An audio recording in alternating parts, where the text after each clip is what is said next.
By taking our sense of sight far beyond the realm of our forebears' imagination, these wonderful instruments, the telescopes, open the way to a deeper and more perfect understanding of nature.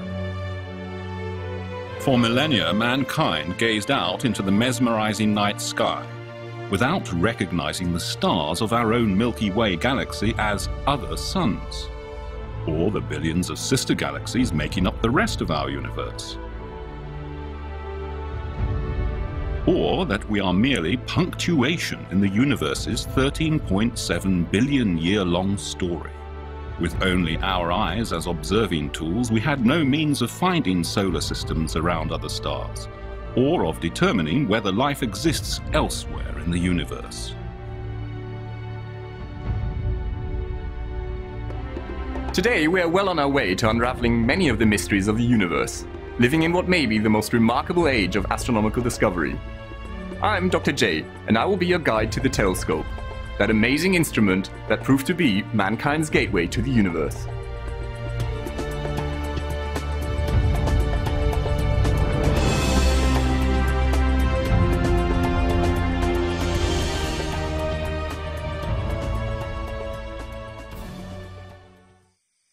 Four centuries ago, in 1609, a man walked out into the fields near his home. He pointed his homemade telescope at the moon, the planets, and the stars. His name was Galileo Galilei. Astronomy would never be the same again.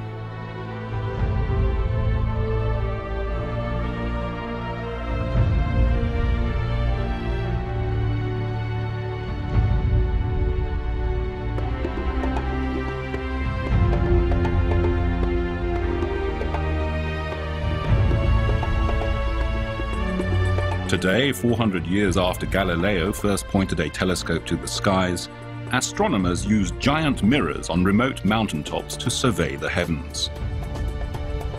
The telescopes collect faint chirps and whispers from outer space. Scientists have even launched telescopes into Earth orbit, high above the disturbing effects of our atmosphere. And the view has been breathtaking.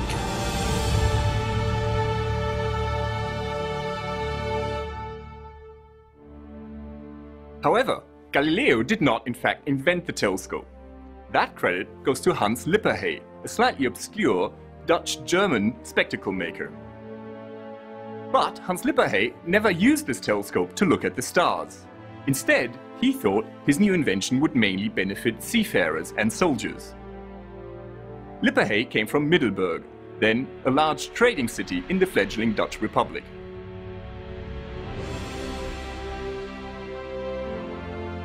In 1608, Lippershey found that when viewing a distant object through a convex and a concave lens, the object would be magnified if the two lenses were placed at just the right distance from one another. The telescope was born. In September 1608, Lippershey revealed his new invention to Prince Maurits of the Netherlands. He could not have chosen a more advantageous moment, because at that time the Netherlands were embroiled in the 80 Years' War with Spain.